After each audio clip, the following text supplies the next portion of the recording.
Bien-aimés dans le Seigneur, peuple de Dieu, mes chers amis, bonjour et bienvenue à la révélation divine de ce matin.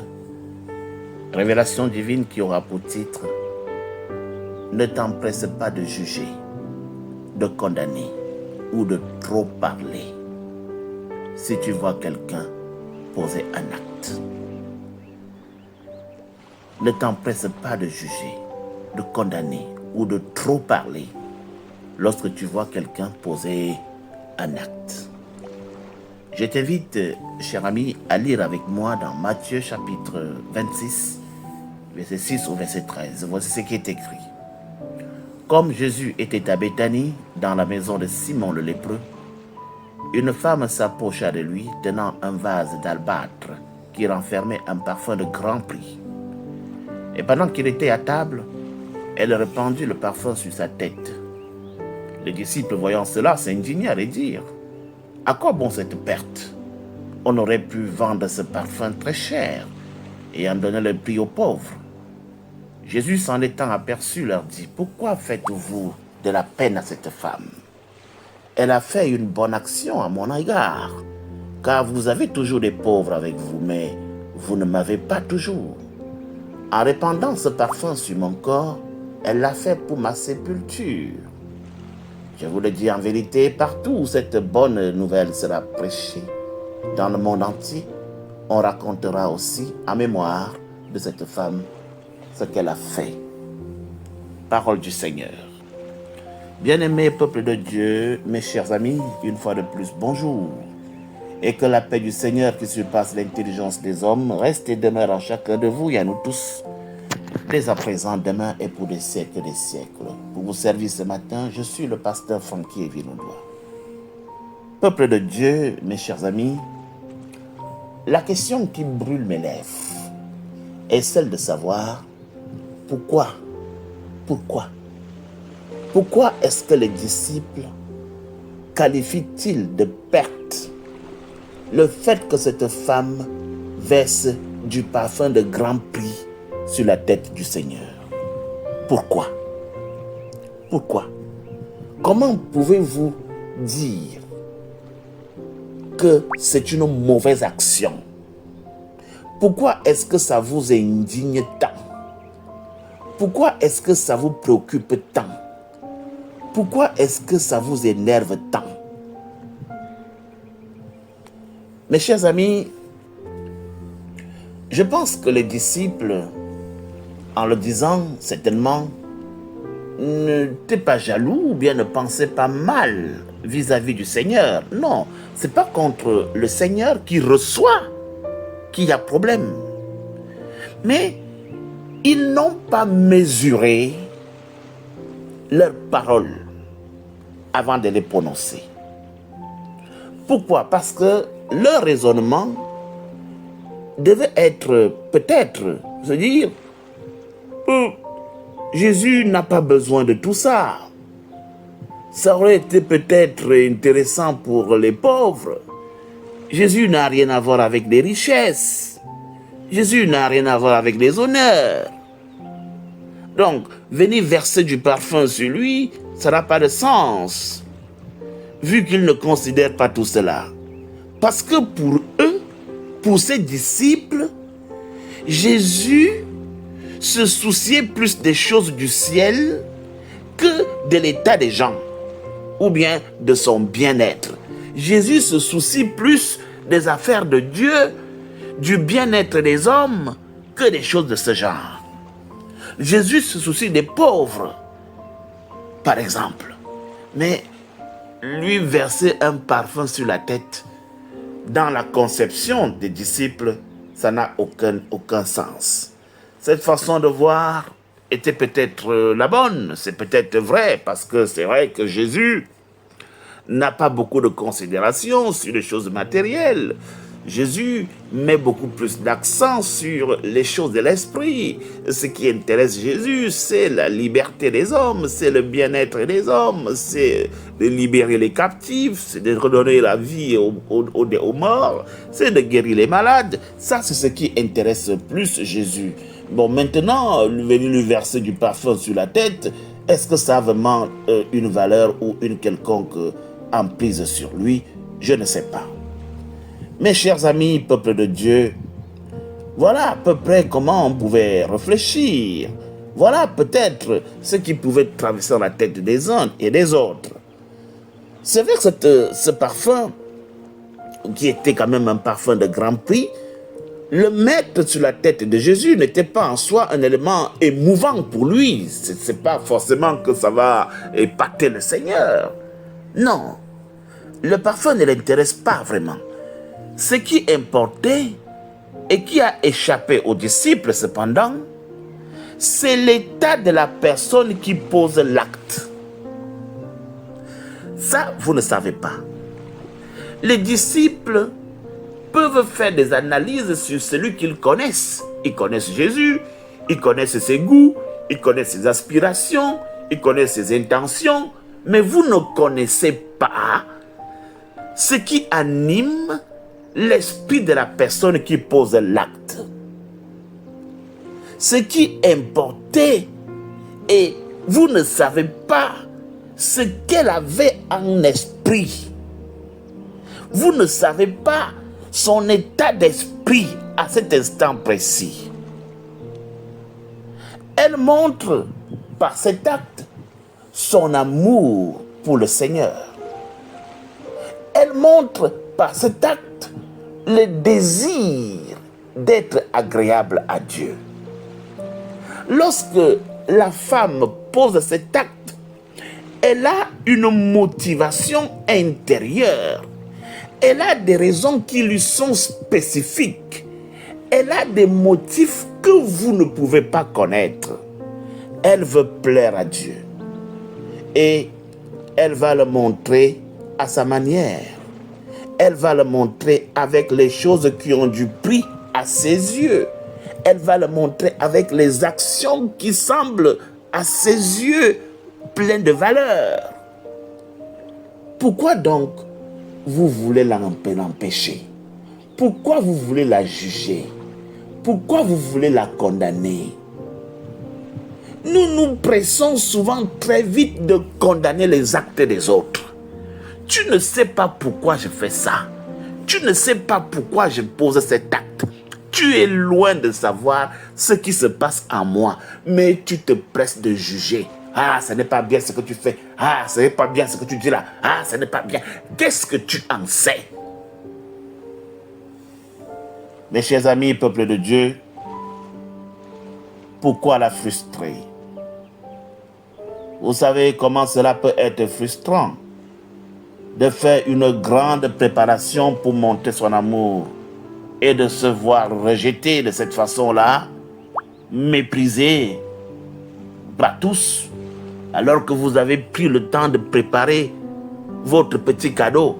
Et lorsque vous l'amenez, on commence à vous cracher dessus. Elle a pris le temps de préparer son geste. Elle a cherché dans sa tête ce qu'elle pouvait faire pour plaire au Seigneur. Et maintenant, vous la jetez en pâture. Vous la couvrez d'opprobre et d'ignominie.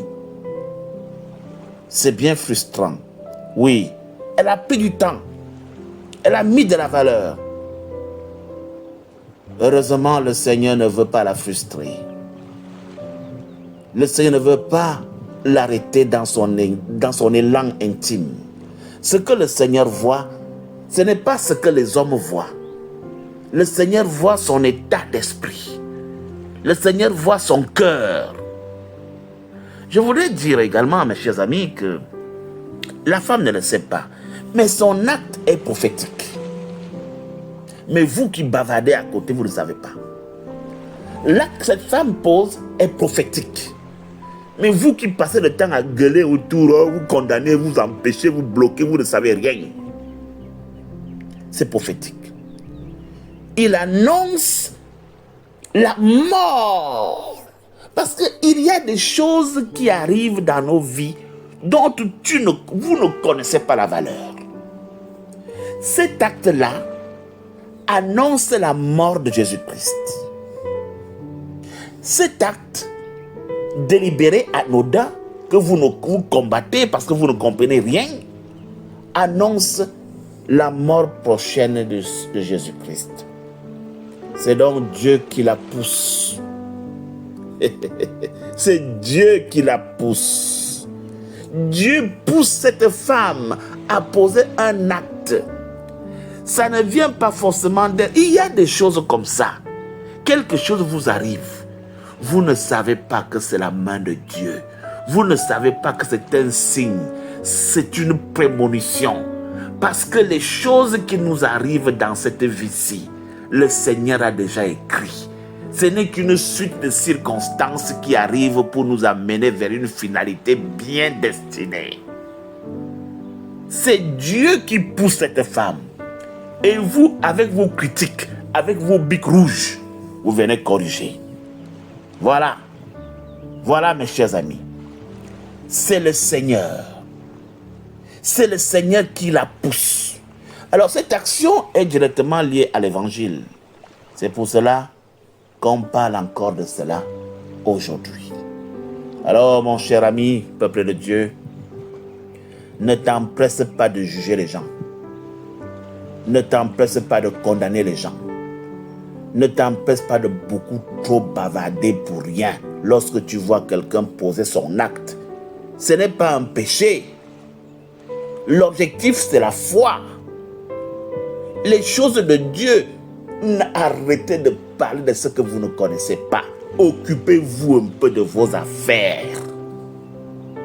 Arrêtez de parler de ce que tu ne connais pas la motivation qui habite le cœur de quelqu'un. Quelqu'un vient poser un acte à l'église. J'ai remarqué quelque chose.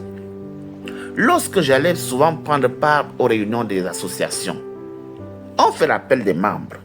Quelqu'un veut louer son Dieu en donnant 2 fois, 3 fois le taux qui a été fixé. Quelques personnes commencent à faire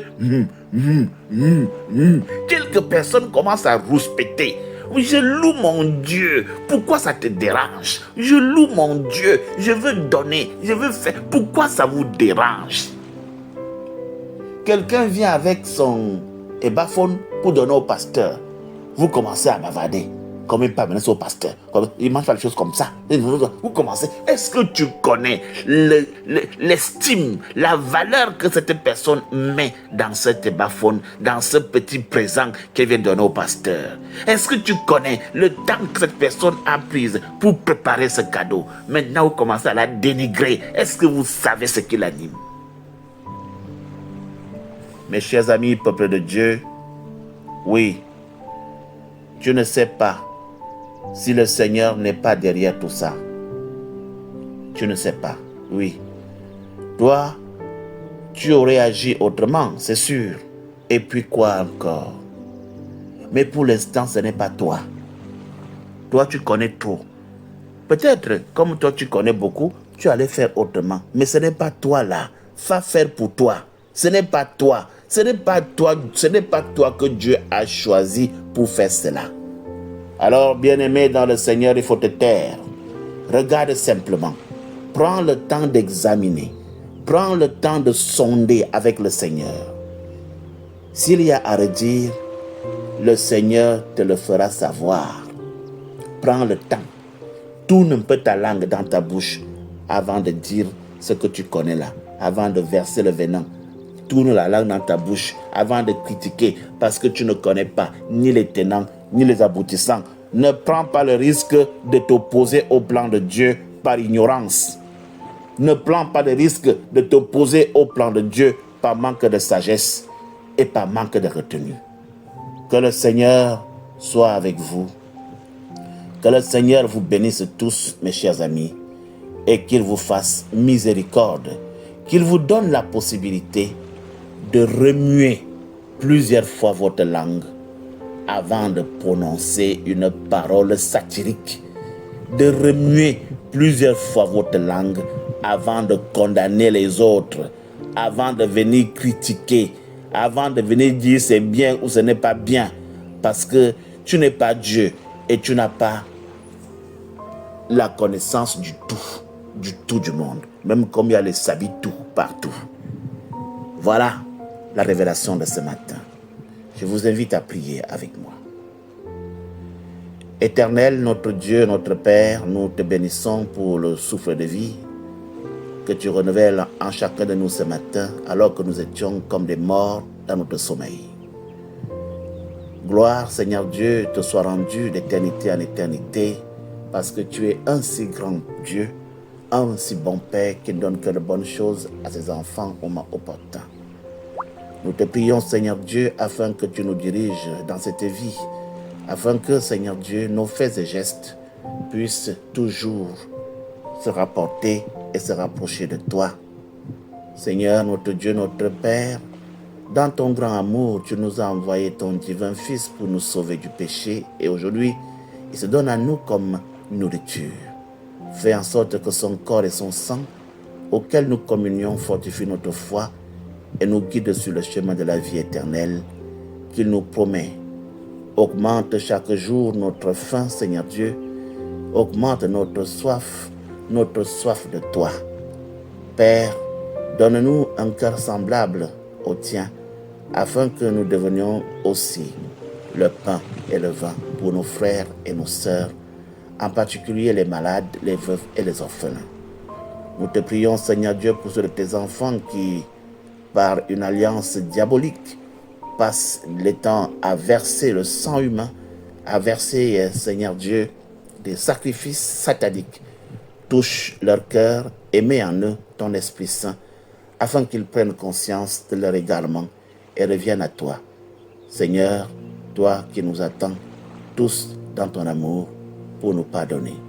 Augmente en nous la foi, augmente en nous l'espérance, augmente en nous la charité. Bénis-nous. Au nom de Jésus-Christ, nous t'avons prié. Amen. Bien-aimés dans le Seigneur, peuple de Dieu, voilà la révélation divine de ce matin. Au revoir et à demain pour une nouvelle révélation divine.